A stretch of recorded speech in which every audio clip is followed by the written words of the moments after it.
नमस्कार साथियों, स्वागत है आपका हमारे इस YouTube चैनल पर। जैसा कि आप लोगों को पता है, उत्तर प्रदेश में जहां पर लोकसभा के चुनाव के बाद 10 विधानसभा सीटों पर उपचुनाव होना प्रस्तावित हुआ था, लेकिन जो है चुनाव आयोग के द्वारा 9 सीटों पर ही विधानसभा का उपचुनाव हो सका। उसमें से एक जो सीट थी मिल्कीपुर की विधानसभा सीट पर उपचुनाव नहीं हो सका। उसका कारण ये था क्योंकि भारतीय जनता पार्टी के जो नेता थे उनके द्वारा वहां पर एक याचिका दायर की गई थी, जिसके जो माननीय न्यायालय में विचाराधीन थी। तो याचिका के न्यायालय में विचाराधीन होने के साथ मिल्कीपुर की विधानसभा सीट पर उपचुनाव नहीं हो सका है, लेकिन बाद बाकी जो 9 सीटें हैं वहां पर उपचुनाव हो चुका है। 9 सीटों में आप लोगों ने देखा होगा, समाजवादी पार्टी के कब्जे की जो 2 सीटें थी, जिसमें से हम आपको बताते चले, एक कुंदरकी की विधानसभा सीट थी जहां से 2022 के विधानसभा के चुनाव में जिया-उल-बर्क-रहमान ने जीत दर्ज की थी। अब वहां से भारतीय जनता पार्टी ने जीत दर्ज की है। वहीं पर दूसरी जो सीट थी वो थी कटहरी की विधानसभा सीट, जहां से समाजवादी पार्टी के लालजी वर्मा जी ने जीत दर्ज की थी। लेकिन अब जो है भारतीय जनता पार्टी की तरफ से वहां से हम बात करें, धर्मराज निषाद जो है विधायक बन चुके हैं। तो समाजवादी पार्टी के कोटे की 2 सीटों पर समाजवादी पार्टी को नुकसान हुआ है। वहीं पर भारतीय जनता पार्टी की महज 3 ही सीटें 2022 के विधानसभा चुनाव में, जिन पे 9 सीटों पर उपचुनाव हुआ, उनमें से जीती थी। लेकिन भारतीय जनता पार्टी ने 7 सीटों पर जीत दर्ज की और बाद बाकी जो 4 सीटें थी उसके सहयोगी दलों ने जीत दर्ज की थी। लेकिन अब जो है भारतीय जनता पार्टी जो 3 सीटें 2022 के विधानसभा के चुनाव में जीत सकी थी, वहां पर अब भारतीय जनता पार्टी ने 7 सीटें जीत दर्ज की है। अब जो है मिल्कीपुर की विधानसभा सीट बची हुई है, जो कहीं ना कहीं भारतीय जनता पार्टी और समाजवादी पार्टी दोनों ही पार्टियों के लिए है, जो अब नाक का सवाल बनी हुई है। नाक का सवाल हम इसलिए कह रहे हैं क्योंकि विधानसभा के उपचुनाव में समाजवादी पार्टी की जिस तरह से चुनावी मैदान में हार हुई है, वो कहीं ना कहीं राजनीतिक गलियारों में समाजवादी पार्टी के जोश और उत्साह, जो लोकसभा के चुनाव में 37 सीटें जीतने के बाद जो अखिलेश यादव जी का जो जोश था, उस जोश पर कहीं ना कहीं प्रभाव डाल रही है। और कहीं ना कहीं अब समाजवादी पार्टी की तरफ से मिल्कीपुर की जो विधानसभा सीट है, वहां पर चुनावी मैदान में जीत कर जो है अखिलेश यादव को जिस तरह से विधानसभा के उपचुनाव में भारतीय जनता पार्टी के द्वारा जो हार का सामना करना पड़ा है, उसका बदला लेने के लिए अखिलेश यादव जो है मिल्कीपुर की विधानसभा सीट पर जमीनी स्तर पर कार्य कर रहे हैं। लगातार संगठन पर विशेष ध्यान दे रहे हैं और लगातार समाजवादी पार्टी के तमाम दिग्गज नेता जो कार्यकर्ता वो लगातार मिल्कीपुर में अपना जमावड़ा डाले हुए हैं। तो अखिलेश यादव जो है अब मिल्कीपुर की विधानसभा सीट पर, जहां पर हम आपको बताते चले जमावड़ा डाले हुए हैं, वहीं पर भारतीय जनता पार्टी की अगर बात करें तो भारतीय जनता पार्टी भी मिल्कीपुर की विधानसभा सीट को जीतने के लिए हर संभव प्रयास कर रही है। क्योंकि लोकसभा के चुनाव में अयोध्या जैसी लोकसभा सीट से भारतीय जनता पार्टी को जिस बुरी तरह से चुनावी हार का सामना करना पड़ा है, वो कहीं ना कहीं देश और दुनिया में चर्चाओं का विषय बना हुआ है। तो ऐसी स्थिति में अब जो है मिल्कीपुर की विधानसभा सीट पर जीत दर्ज करने के लिए भारतीय जनता पार्टी जद्दोजहद कर रही है। सूबे के मुखिया और उत्तर प्रदेश के मुख्यमंत्री योगी आदित्यनाथ के द्वारा जो है मिल्कीपुर की विधानसभा सीट को जीतने की जो जिम्मेदारी है वो ली जा चुकी है। जहां पर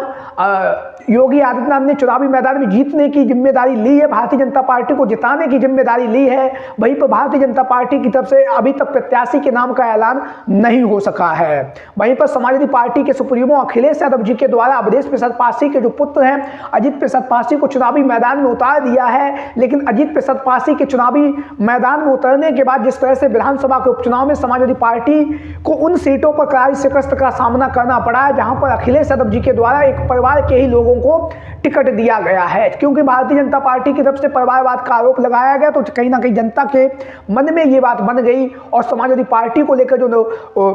भारतीय जनता पार्टी ने जो विचारें रखी, जो बातें फैलाई, वो जनता के बीच में जल्दी पहुंची और जनता ने जो है, हम आपको बताते चले, कटहरी और मंझवा दोनों ही विधानसभा सीटों पर समाजवादी पार्टी को करारी शिकस्त का सामना करना पड़ा है। क्योंकि कटहरी की विधानसभा सीट से लालजी वर्मा जी की जो विधायक थे, कई बार विधायक रह चुके, उनकी पत्नी शोभावती वर्मा को चुनावी मैदान में उतारा। लेकिन वहां से हम आपको बताते चलें, अगर जो है पूर्व में लोकसभा सुल्तानपुर की जो लोकसभा सीट थी जहां से प्रत्याशी बनाए गए थे भीम निषाद, अगर वहां से चुनावी मैदान में उतरते, क्योंकि उनकी दावेदारी काफी मजबूती के साथ चल रही थी, तो कहीं ना कहीं इसका प्रभाव भी समाजवादी पार्टी के ऊपर पड़ा। क्योंकि भीम निषाद लगातार जमीनी स्तर पर कार्य कर रहे थे। लेकिन अखिलेश यादव जी के द्वारा अंतिम समय पर जो है वहां से शोभावती वर्मा को टिकट दिया गया, जिसका प्रभाव जो है कटहरी की विधानसभा सीट जो है हार कर समाजवादी पार्टी को चुकाना पड़ा। वहीं पर ऐसा ही प्रभाव जो है वो हमें मंजवा की विधानसभा सीट पर देखने के लिए मिला, जहां पर मिर्जापुर की मंजवा की विधानसभा सीट से रमेश चंद्र बिंद जहां पर चुनावी मैदान में लोकसभा में उतरे थे, उनकी ही पुत्री को जो है मंजवा की विधानसभा सीट से अखिलेश यादव जी ने चुनावी मैदान में उतारा, तो जिसका प्रभाव जो है समाजवादी पार्टी को हार कर सामना करना पड़ा। तो ऐसी स्थिति में अब मिल्कीपुर की विधानसभा सीट पर ऐसी स्थिति ना हो, इसलिए अखिलेश यादव जो है मिल्कीपुर की विधानसभा सीट से प्रत्याशी को बदलने की जो बात है वो भी सोच रहे हैं, और वहां से प्रत्याशी के बदलाव की जो मांग है वो आ भी रही है, और अखिलेश यादव जी भी लगातार इस पर विचार विमर्श कर रहे हैं, क्योंकि मिल्कीपुर की विधानसभा सीट है। भारतीय जनता पार्टी एक बार पुनः परिवारवाद का जो आरोप है समाजवादी पार्टी पर ना लगा सके, तो ऐसी स्थिति में अखिलेश यादव जो है अभी जो खबरें आ रही है वो ये है कि मिल्कीपुर से प्रत्याशी को बदल सकते हैं और यहाँ से किसी अन्य महिला प्रत्याशी को अखिलेश यादव चुनावी मैदान में उतार सकते हैं। वहीं पर बात करेंगे भारतीय जनता पार्टी की तरफ से, तो भारतीय जनता पार्टी की तरफ से यहाँ पर मिल्कीपुर की विधानसभा सीट से किसी महिला के चुनावी मैदान में उतरने की चर्चाएं काफी तेजी के साथ है। उसका कारण ये है क्योंकि समाजवादी पार्टी लगातार भारतीय जनता पार्टी के ऊपर महिलाओं की बराबरी को